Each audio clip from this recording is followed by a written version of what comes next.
لە ئەنگاوێکی بێپێشینەدا ڕیچاردانان نوێنەری نیویۆرک بۆتە یەکەم کۆنگرسمانی کۆماری پشتیوانی خۆی بۆ هێلەری کلینتن ڕابگەێنێت و دەڵێت لە لێدوانەکانی دۆناڵد ترامپ بێزار بۆ کە سەبارەت بە باوانی ئەو سەربازە موسڵمانەی لە عێراق کوژراوە دابوونی.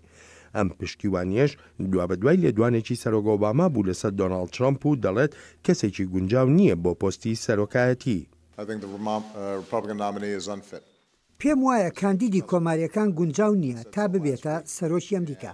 هەفتەی ڕابردووش هەروەها وتووە و ئەویش بەردەوام دەیسەرمێنێت کە قسەکەم ڕاستە.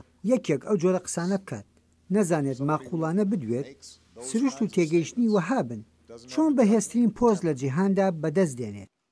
ئەم لێدوانە بەلای دۆناڵد ترامپەوە وەک دەڵێ شانازیە بووی کە ئۆباما ڕەخنەی لێدەگرێت، بەڵام وەڵامدانەوە توندەکە لەلایەن کاندیدی کۆماریەکانەوە بوو بۆ پۆستی جێگری داهاتووی سەرۆکایەتی ئەمریکا. ئاگاداری دەو ڕۆژە سەرۆکی ئەمریکا لە کۆنفرانسێکی ڕۆژەمەوانیدا لە بەردەم میدیاکاندا هەندێک شتی لەبارەی سەرۆکە نیوەکەمەوە وت و دەیگوت دۆناڵد ترامپ گونجاو نییە بۆ سەرۆکایەتی. ڕێگەم بدەن بڵێم باراک ئۆباما خۆی لە کارەساتی ئامادەیی نەبوون بۆ بوون بە سەرۆک باش دەزانێت.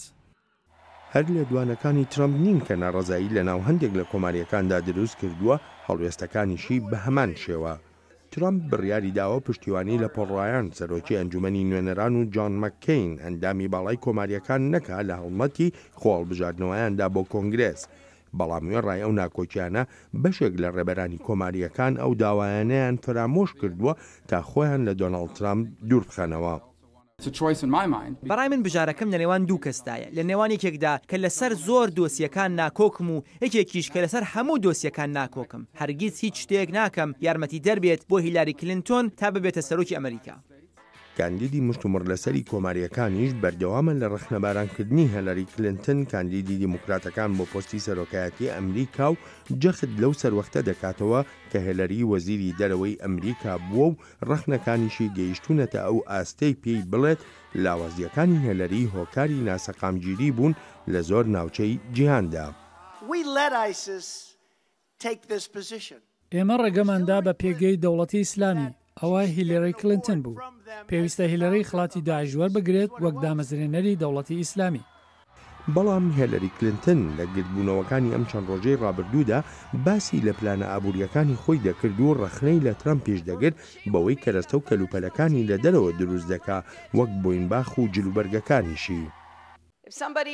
ئەگەر یەکێک بیەوێت پشتیوانی لە ترامپ بکات بەهۆی ئەوەی دوودڵن و دەترسن و یانیش لەوانەیە تووڕەییان هەبێت بەهۆی نیگەرانیەکانیانەوە، ئەوە پێویستە دیالۆگمان هەبێت، پێویستە قسە بکەین چونکە نامانەوێت ئێوەش بفرۆشێن وەکو چۆن خوێندکارەکانی زانکۆکەی ترامپ فرۆشران. هەر چۆنێک بێت ئێستا کێشەیەکی نوێ هاتۆتە ئاراوە، کێشەی هاککەرە بیانیەکان کە لەم ماوەی ڕابردوودا سیستەمی کۆمپیوتەری دیموکراتەکانیان هاک کردبوو و دەشێت لە ئایندەشدا خراپتر بێ بە شێوەیەک کە بە دوور نازانرێ ئامانجی داهاتووی هاککەرەکان سیستەمە کۆمپیوتەریەکانی دەنگدان بێت لە ئەمریکادا. شیکەرەوە ئاسایشەکانی بواری کۆمپیوتەر دەڵێن ئەو دامەزراوانەی ترسی هاکردنیان لەسرە دەبێت زۆر بە ئاگاهی وریاییەوە تۆڕەکانی ئینتەرنێت بەکار بێنن.